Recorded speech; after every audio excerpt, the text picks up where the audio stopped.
Keçən səfər, ötən verilişlərdə demişdi ki, məhəbbətin rəmzi 16-dır.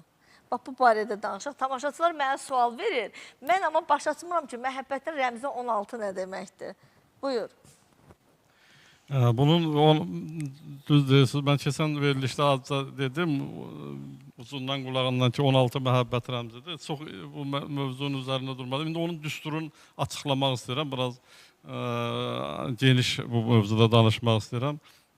Bildiyimiz kimi Quranın 16-cı surəsi bal arısıdır. Bal isə məhəbbət demək. Bal həm qərbdə, həm şərqdə məhəbbətə yozulur. Ona görə də onun sıra nömrəsi olan 16 da məhəbbət rəmzi sayılır. İndi bunun sirlərini açacağım ki, niyə görə məhəbbət rəmzi sayılır? Bunun 16-nın çox geniş mənaları var, hikmətləri var. Bal, əvvəlcə onu deyim ki, bal arısı, demək ki, ana arı 16 gün ana südü ilə bəslənir, arı südü ilə bəslənir, ana arı. Digər arılar 16 gün bəslənmir. Ona görə də 16 rəqəmi bal arısı surəsinin sıra nömrəsinə düşübdür. İkinci səbəb odur ki, dişi arıda 16 cüt xromosom var, erkək arıda isə 32 cüt xromosom var. Üzr istəyirəm, dişi arıda 32 cüt xromosomdur, erkək arıda 16 tək xromosomdur, 16 tək xromosomdur. Bu da 16 rəqəminə işarədir, 16-ya işarə verir. Bal, dedim ki, məhəbbət rəmzidir və məhəbbətdən bəhs eləyəndə ədəbiyyatda məhəbbəti yanmaq, alovlanmaq sözü ilə ifadə edirlər. Yəni, məhəbbət yandırıcı bir hissdir, bunu sevənlər bilirlər.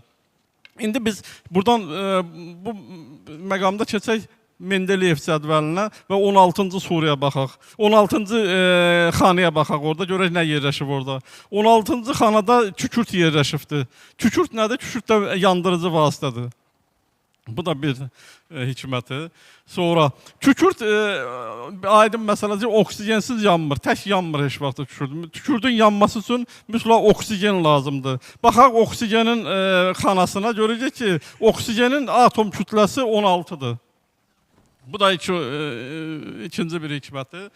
Sonra, insanlarda məhəbbət yaranması üçün mütləq qarşı tərəf olmalıdır. Allah Teala buyurur ki, biz hər şeyi cüt yaratdıq.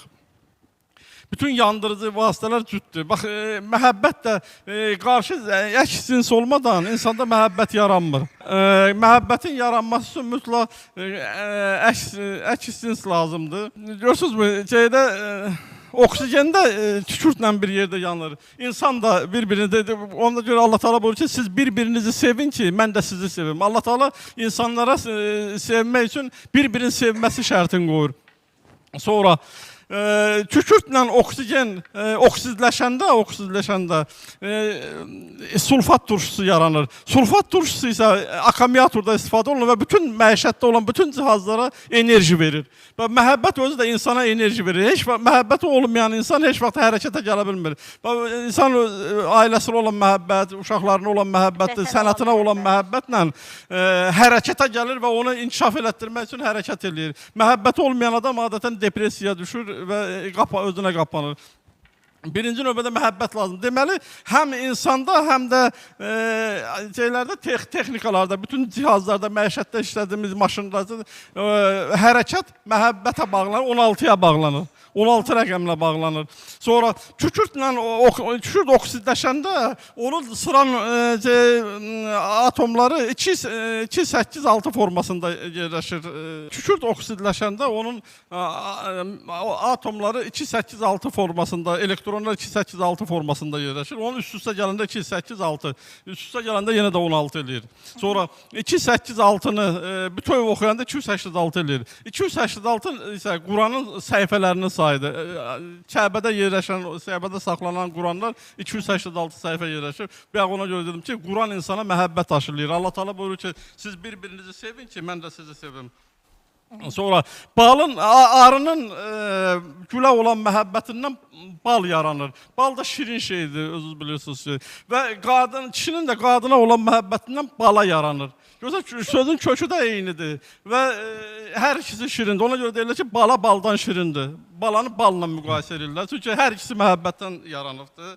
Sonra bildiyimiz kimi bütün heyvanları Allah Teala insanlara nümunə üçün yaradıbdır. İnsanlar İbtidai insanlar heyvanlardan öyrənə-öyrənə gəlib ali məqama çatıblar. Məsələn, ölünü dəfn eləməyi qarışqadan öyrəniblər. Sonra toxuculuğu hörümçəkdən öyrəniblər. Zəhmətkeşliyi qarışqadan öyrəniblər. Və bəs balarısından nəyi öyrəniblər? Balarısından insanlar ailə qurmağı, ailədə iş bölgüsünü öyrəniblər. Görürsünüz, balarısının ailəsi nə qədər nizamlı, intizamlı, hər kəsin özünün işi, özünün vəzifəsi var. Və ailə qurmaq, ailəni də Allah Teala bunu nümunə üçün yaradıbdır ki, balarısına baxın, öz ailənizi idarə edin. Sonra dövlət qurmaq üçün, dövlət qurmağı insanlar balarısından öyrəniblər. Sonra ordu qurmağı balarısından öyrəniblər. Görürsünüz, kəşfiyyat çarılar var, iş çarılar var, mühafizə çarılar var.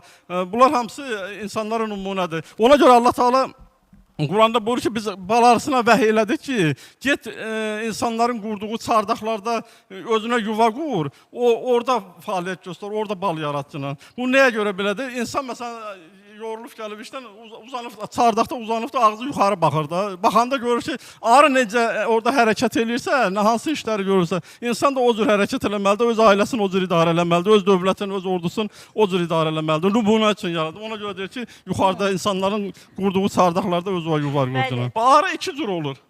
Bal arısı var, bir də cır arılar var. Allah Teala niyə görə bal arısına sura göndərdi? Suranın adını bal arısı qoydu, cır arı qoymadı. İnsanlar da iki cürədir.